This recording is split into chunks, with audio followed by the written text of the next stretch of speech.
precious metals are being accumulated here.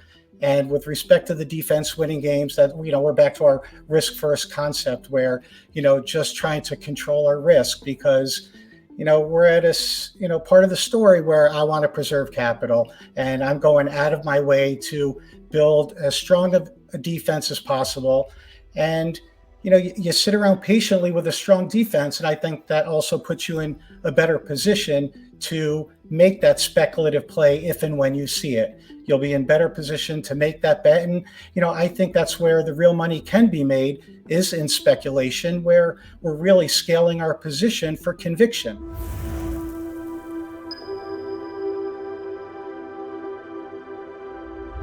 Hi, and welcome to this interview. I've got Paul Brownstein on here with me, and I ran across an article of his recently that was fascinating enough to where I invited him on for an interview. Paul, how are you doing? I'm doing well, Mike. Thanks for having me. Excited to be here. Great. Can you tell us a little bit about your background before we get started? Yeah, absolutely. So my story is all about hard work and curiosity. And I was raised upstate New York, and it was a broken home. So I was at work early with the paper routes and rolled right into the restaurant business at the age of 16. And what is the first thing someone does in the restaurant business is learn all about playing poker and handicapping the horses, as we were right by Saratoga Racetrack, one of the best racetracks on the planet. And then when I went to college, I did not take my first business course until my junior year. And when I finished college, I realized there was a lot more to learn about business, about the markets. So I went right into grad school and I got my MBA at Pitt.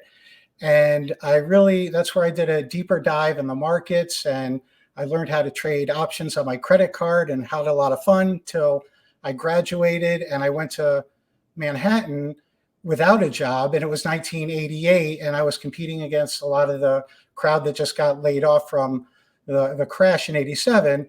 So I took an accounting job at Payne Weber, and I was there for about a year, and that's when the curiosity got the best of me. And I just got a little aggressive. I walked right into the CFO's office. The CFO at the time was Lee Fensterstock, and I just told him I'm done with accounting. My mind is on trading. I love options.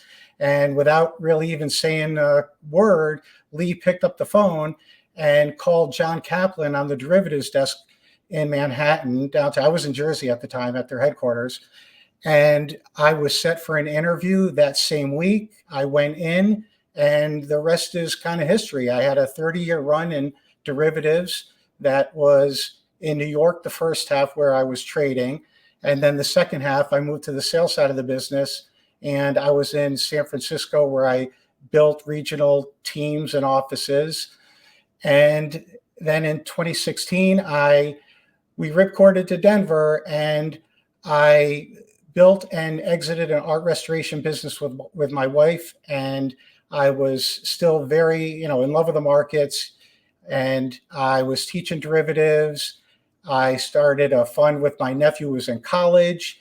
And now here I am with my vanity project, which is called Charts and Parts. We started earlier this year. I have a partner in Portugal, and we are really just trying to, it focuses on risk first. We are a markets channel that is, just trying to help the curious investor, where everybody else is focused on the reward side of the equation. We figured we'd focus on the risk side of the equation. So I welcome the challenge. It's not easy distilling these topics down for the average person, but it's a lot of fun, and we're going to be rolling out some productivity tools as well. And that's where we are. Okay. You recently wrote an article. The shorthand for it is CODY, but it's Call of the Year. And, you've got a couple of major assets here. So let's run through this article just a little bit here. You've got, it's the time of year when all of the market junkies start building their list for top trade ideas for 2024. And tell me about your call of the year. So it's funny because here we are. We try to focus on risk first and not get caught up in the guesswork, because I do believe it is just that. People love to guess the direction of the markets, direction of stocks, all the above. I really don't subscribe to a lot of that. I feel like risk is the one thing we can control. But here, of course, I got caught up playing the game. So I decided to put it in print and give a shout out for fiat alternatives here. And it's really, I just kind of organized my thoughts around these fiat alternatives. Whether it happens in 2024 or in the near future is anybody's guess. If it, takes longer to play out, I don't think that's going to surprise me or anybody else for that matter. They've been able to extend and pretend and, surprise we've been able to, get to this point. And I just see a few things lining up where I like the idea of having that currency hedge. We see, a few things in the marketplace and in the system really that are quite risky. And I think the new risk, as I got into in my ebook called New Vol, is really changing the definition of volatility from volatility being a market decline to being a systemic shock of sorts. And these assets, the fiat alternatives, I think speak loudly to that systemic shock because, we go back and forth trying to figure out, or I used to go back and forth trying to figure out, what's going to come first, inflation or deflation. And we'd have these conversations with people in the business, friends, family, and it was really tricky. And then I just came to a conclusion where it didn't really matter what comes first because I think we'll see both. And interestingly enough, I think both have the same outcome, and that outcome is what I call hashtag FFF, the final fiat fiasco, which is the disappearing act of the currency. So when I look at it through that lens, I like the hedges here of Bitcoin and gold. And I'm also a bit surprised that we are not seeing more, just widespread, adoption of either, to be honest with you, but really precious metals in general. Yeah, me too. You've got the two best performing assets of the 20th century here. Bitcoin and gold is your call of the year. And they have been the best performing assets. And when I measure gold against other stuff, it shows it from being undervalued to being severely undervalued. It doesn't, whether you're measuring it against the currency supply or the Dow gold ratio or whatever. And so it's got a long way to move still to the upside. And then Bitcoin, I really can't measure that well because it hasn't existed that long. And so we don't know, we don't have enough historic data to show whether or not it's in balance with the rest of the economy, whether it's in a bubble or whether it's undervalued currently. But Bitcoin is the biggest bull market in history at this point. And when you say Bitcoin, you're talking about cryptos in general, correct? I was actually just talking about Bitcoin. The correlation is so high, you can speak to the entire asset class.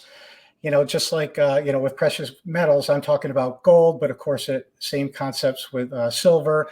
I just tried to keep things simple here and focus on Bitcoin and gold. And the truth is, I also swore off all the alts long ago. So I'm really just focused on Bitcoin myself.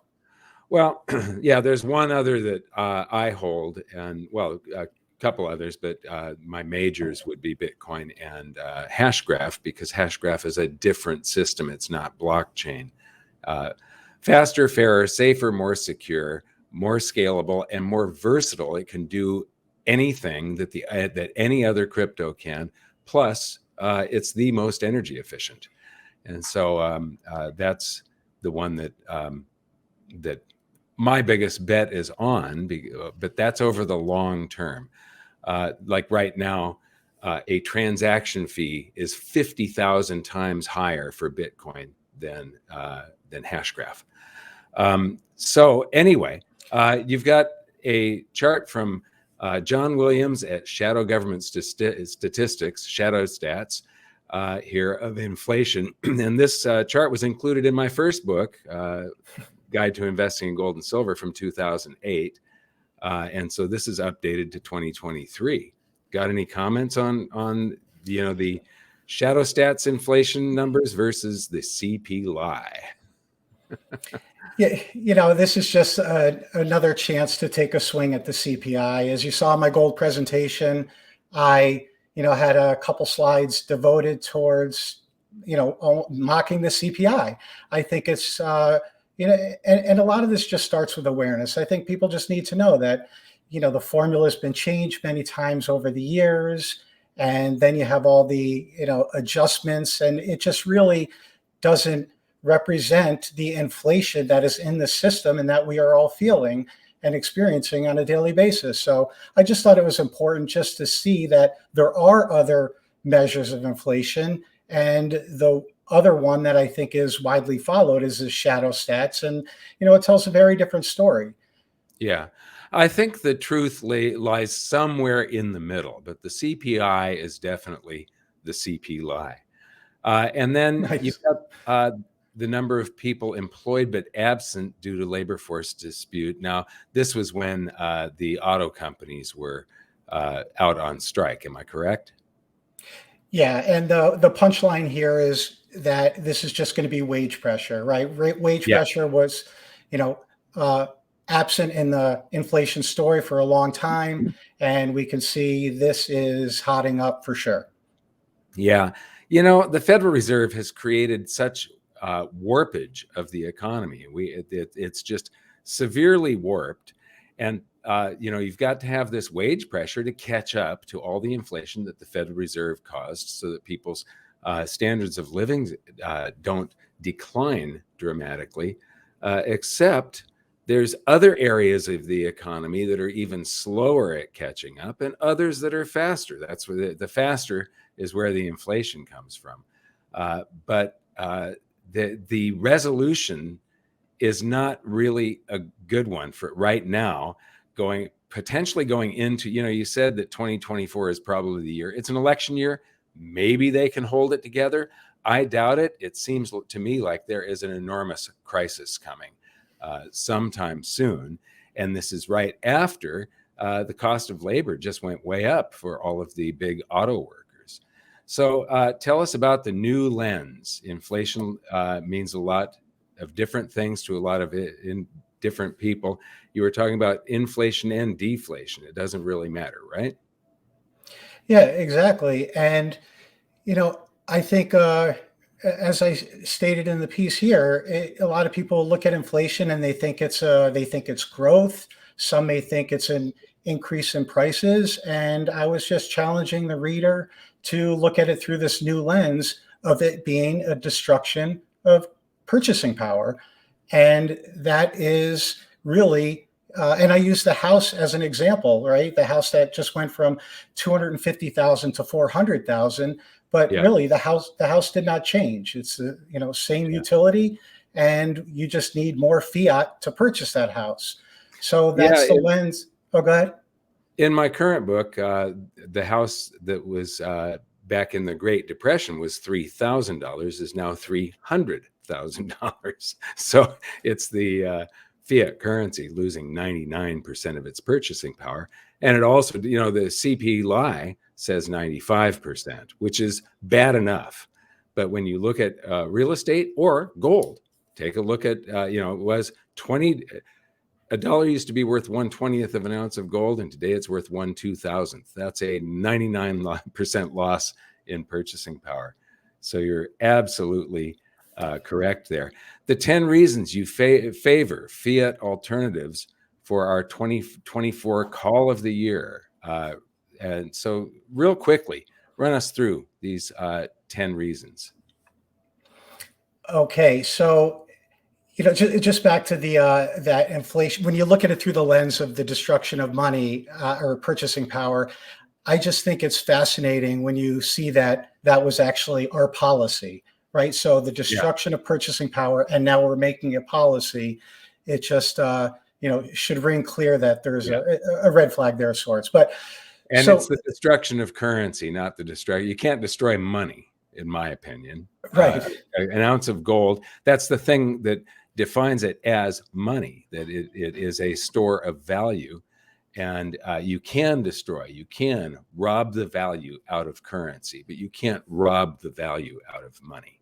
So anyway, yeah, go ahead. I'm Nicely sorry. said. No, that's fine. So, the first thing I mentioned here is the risk first approach. And, this is really what a big part of what our charts and parts focus is all about asset allocation. Okay. And as opposed to the stock selection process, and I think that asset allocation is a much bigger decision, and it actually dwarfs the stock selection decision, but it just doesn't get enough airtime, to be honest with you. And the asset allocation approach, we favor a multi-asset approach where you'll have, let's say, 20% across 5 different asset classes. I'm a big believer in the work Christopher Cole did. He did a 100-year back test across all asset classes, and he concluded the winning recipe was 20% across, stocks, bonds, precious metals, commodity trend, and volatility. And that's really what this focus on precious metals or gold or fiat alternatives is all about. And with 5 asset classes, I think a very simple concept here, if you're holding 5 asset classes instead of just 2 with stocks and bonds, you have 5 levers to pull instead of just 2. So you're avoiding or reducing the odds of making a big bad mistake. Yeah, well, your number 1 and number 2, risk first insurance, because that's what the precious metals are, is insurance. And then number 3, under-owned. It's only 7 of 10 investors own no gold. Only 3 out of 10 have any exposure whatsoever. And having a 20% allocation is, I would imagine that I don't have the numbers in front of me, but I would imagine that is less than 1 in 10 with a 20% allocation. For me, I've got, about half of my net worth in precious metals. So, yeah, go ahead. Yeah. Well, I was just going to say, holding gold in their portfolio probably freaks out a lot of people. Holding 20% is just going to get laughed at. I understand that, but again, I will lean hard into the 100-year back test, but also it is, I call it, well, the whole under-owned concept, I think is, I don't understand why that is. You see the government, putting their thumb on the scale with respect to the asset and manipulation, and the banks are getting fined for it. And at the same time, they're out there, accumulating it in record numbers across the globe. Yeah. So you're getting a really interesting, or I should say, a mixed message from the powers that be. And then in the wealth management space, I'm also equally surprised that, but I understand they're not talking about owning precious metals in the $100 trillion wealth management space. And, you can go down a dark road where they are not, maybe they don't get paid if they are not, holding gold inside the portfolio. But either way, I'm just surprised that, number one, I'm surprised more people aren't holding it, but also even at this, sophisticated stage, or this late, the markets are very evolved here. Spreads and commissions continue to get compressed. And at the same time, we really don't have great access to precious metals. And it is surprising how challenging it is to access precious metals, but more importantly, how wide some of these spreads are to trade precious metals. Of course, the paper is one thing, but we're talking about the physical. And when you're trading physical, the spreads are, much wider than most other assets you will be trading in your own account. So, I don't know if that is intentional, what that's all about, but certainly they're not making it any easier to get involved in this asset class. Well, and that certainly factors into the asset being under-owned, in my opinion. Well, yes, it's under-owned, but it is the insurance, and it's one of the my precious metals have outperformed the stock market, outperformed real estate, and outperformed bonds in this century. So in this century, one of the best performing assets, it's only behind some cryptos, but gold that can't vanish. Like, it's possible that, if there's no internet or no power, there are no cryptos. Gold doesn't go away when there's a power outage, for instance.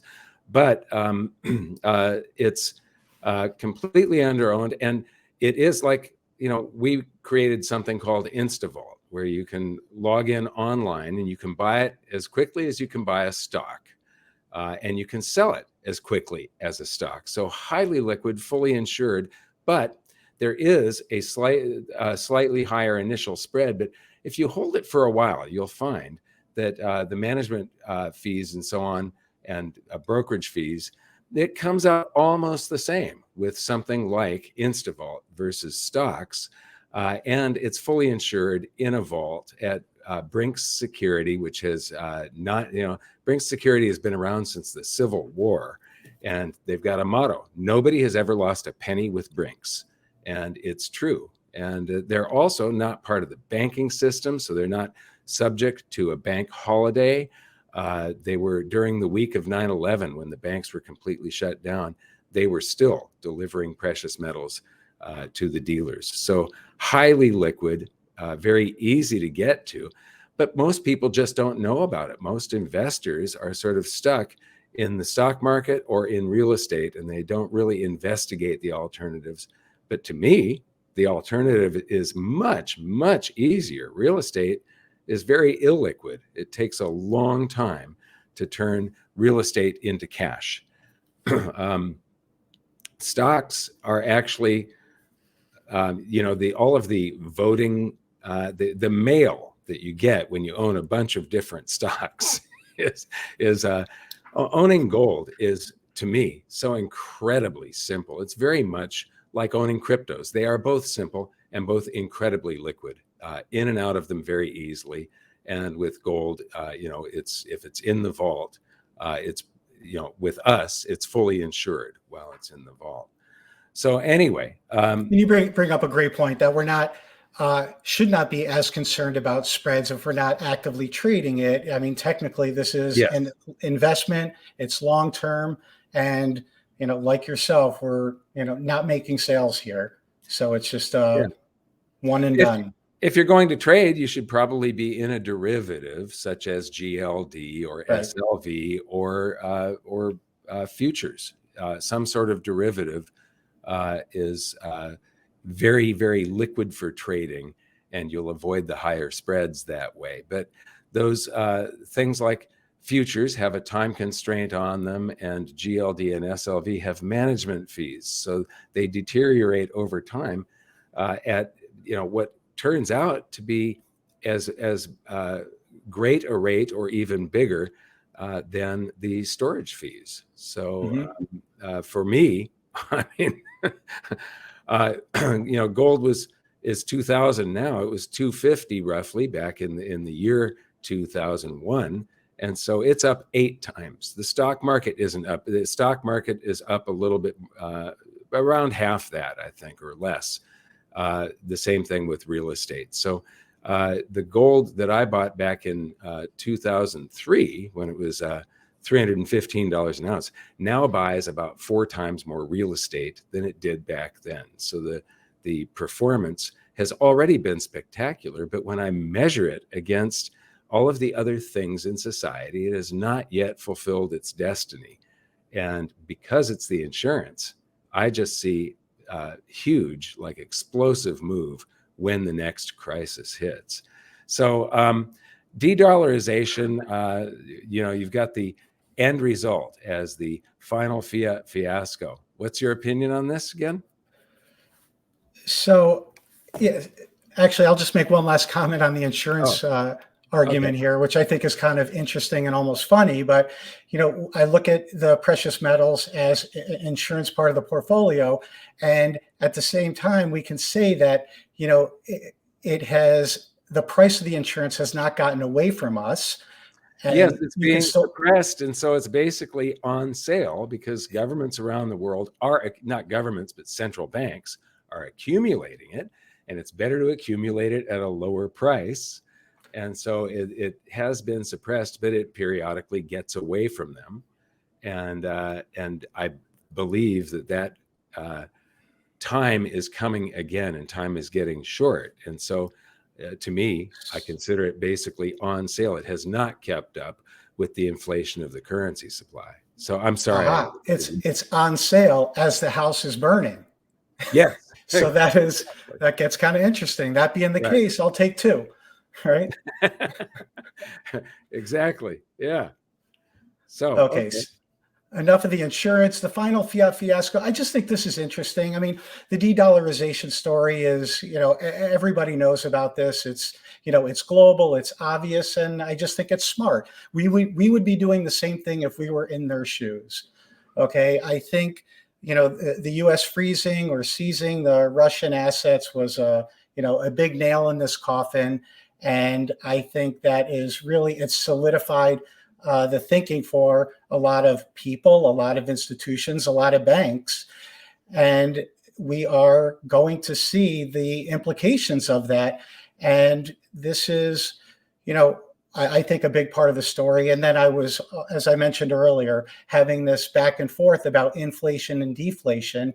And I think it's a very interesting conversation because, I can make a case for either very easily. And I don't think we should, rule out the possibility of the right tail and in the markets, where the right tail being the markets just getting away to the upside. But if they're not keeping up with inflation, that may not be any good. You can look at some of the, South American countries where you have a currency crisis, but the equity markets are doubling and tripling on a regular basis. But you can make an argument that equities are an inflation hedge as well. So I think through that lens, it was very dizzying going back and forth with this argument, inflation versus deflation. And then I just came to the conclusion that we very well could see both. We will see both. And with the outcome being the same. And that just resonated with me. And I've been able to sleep a lot better at night because of this. Hi, I just wanted to take a moment and thank you for subscribing and mention that if you'd like to help our channel, please consider my company, GoldSilver.com, the next time you buy precious metals. We're one of the most trusted names in the industry. Our prices are sharp, delivery is fast, and we have an insiders program where you find out exactly what I'm doing with my own investments. Thanks for making GoldSilver.com your dealer, and now back to the video. Yeah, excellent. So 60/40 is showing signs of cracking. And, when you back test it, if you've got, 20% gold is what CPM Group came up with as far as the best risk adjusted and best performance portfolio. 20% gold, and then the balance is split 60/40 between stocks and bonds. And you are basically showing that, today, 60/40 portfolio is showing signs of cracking. And we have seen a positive correlation with stocks and bonds. So that mix of stocks and bonds in your portfolio are not necessarily protecting your portfolio anymore. And so you get this tremendous outperformance to the upside in some periods of time, but then this magnification of losses in the downside. So tell us about this and what you see as the solution. Yeah. So, correlation's a funny thing, right? You can pick your start date and stop date and come up with different numbers. And I think it just gets squirrely in a hurry. And, you just take a step back and you realize that, for the last 50 years, both stocks and bonds have been in an amazing bull market, right? So there's your positive correlation, right? You can, I think it's very easy to see that they've been moving together over the long haul. And now, I say the 2022 was a shot across the bow, but you see that the and a lot of it is due to inflation. I think interest rates and inflation are certainly the one thing that can, ruin this party, so to speak. And we saw it. We saw it in extreme fashion in 2022. Obviously this year is a little bit of a regroup, at least for stocks. Bonds still struggling, but I think that inflation is a very big part of this story. We just have the inflation genie out of the bottle, and yes, it's only been a few years, but these seeds have been sown for decades.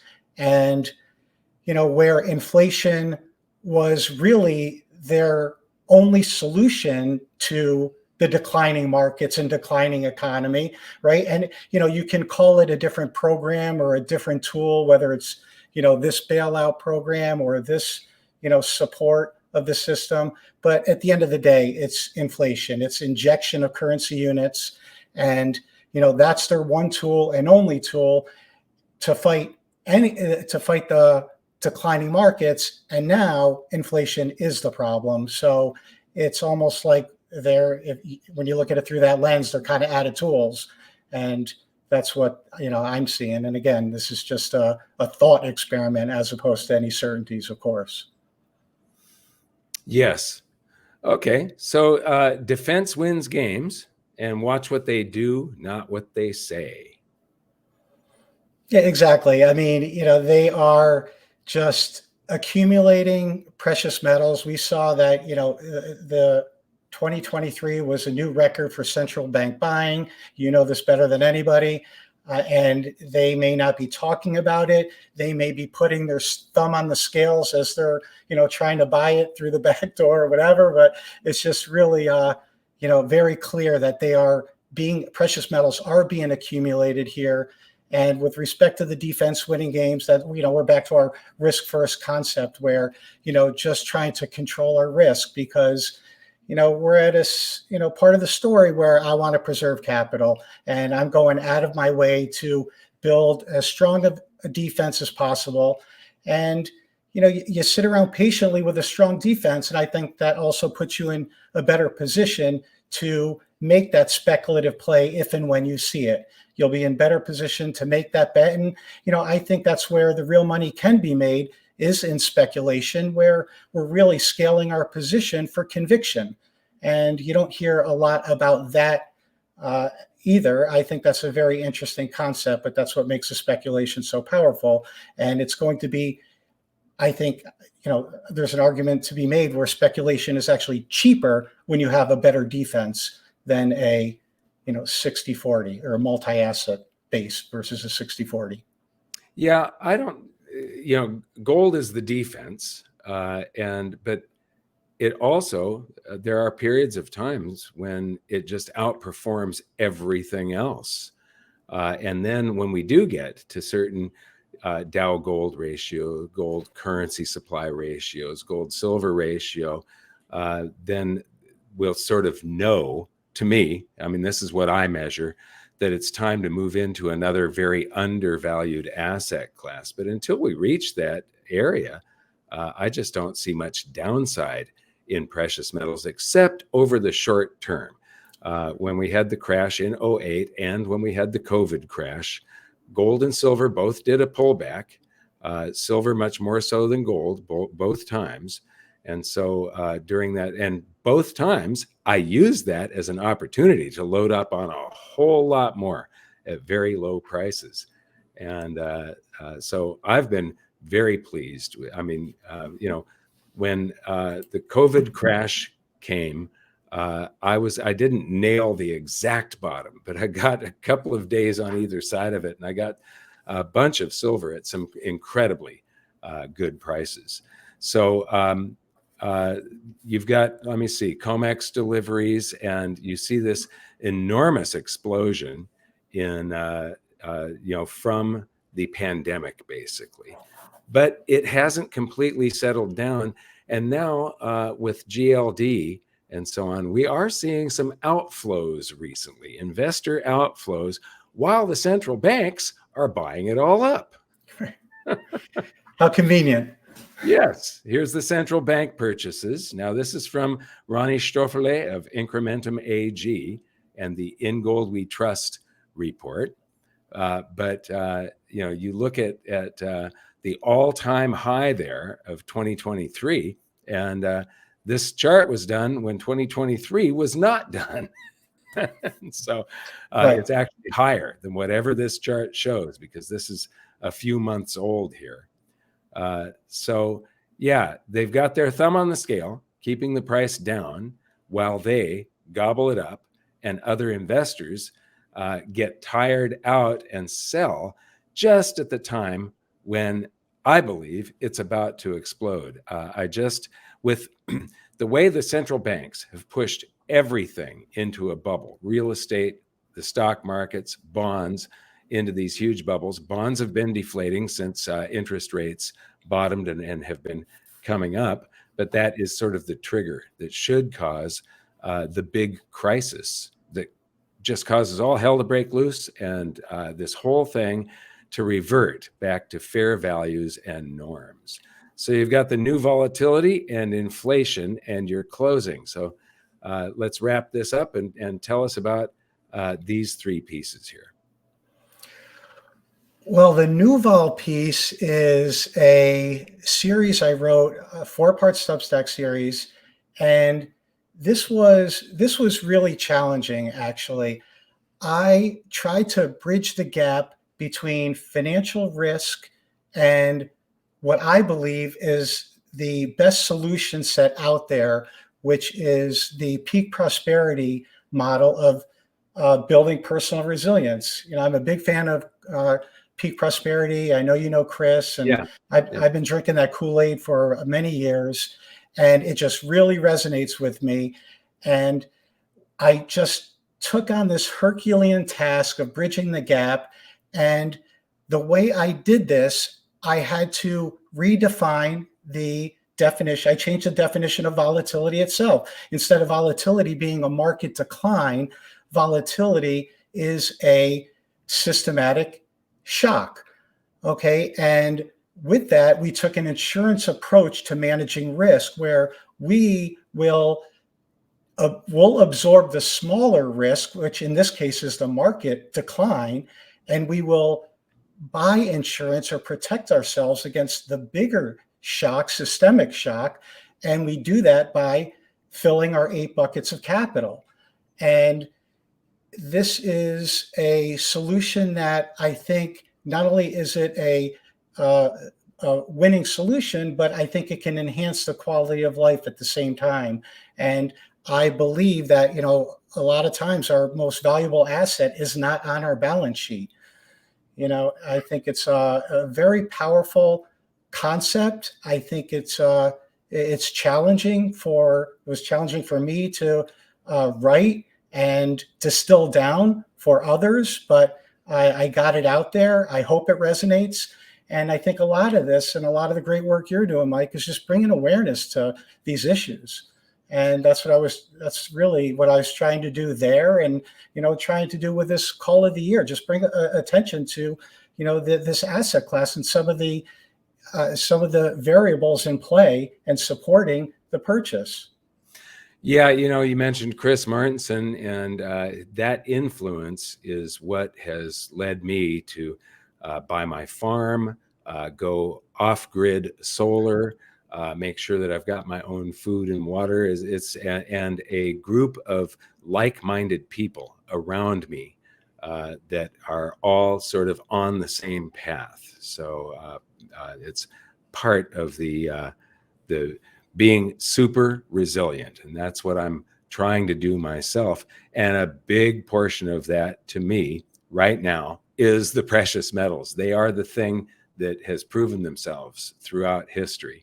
So do you have anything to say in closing then?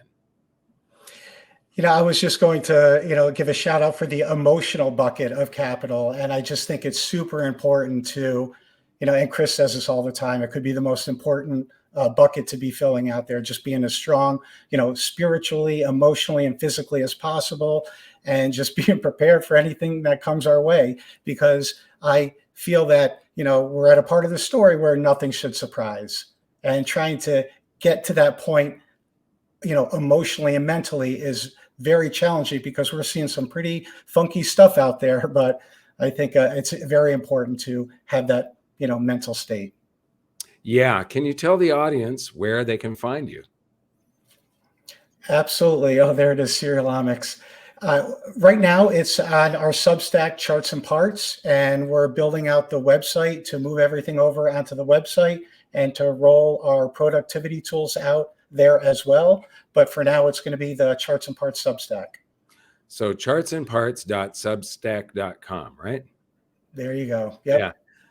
This in your Serialomics that Ronnie has updated that chart of all of these different currencies from the year measured from the year 1900 against gold and their loss in purchasing power. And, when Nixon closed the gold window in August 15th of 1971, that was one of about 10 charts that back in 2003, I think it was, or 2004, I went to a Robert Kiyosaki event. And this is part of what sort of put me on this path. And that was one of the charts that I presented at that little conference in Scottsdale with about 300 people. It was the first time Robert put me on stage.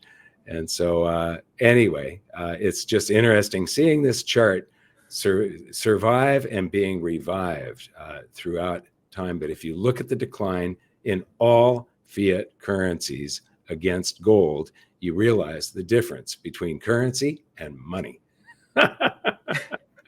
Exactly. Yeah. Okay. I want to thank you very much for this interview. I want to thank the audience for watching. Smash that like button, hit subscribe, and hit that notification bell. We'll see you all next time. Thanks, Mike.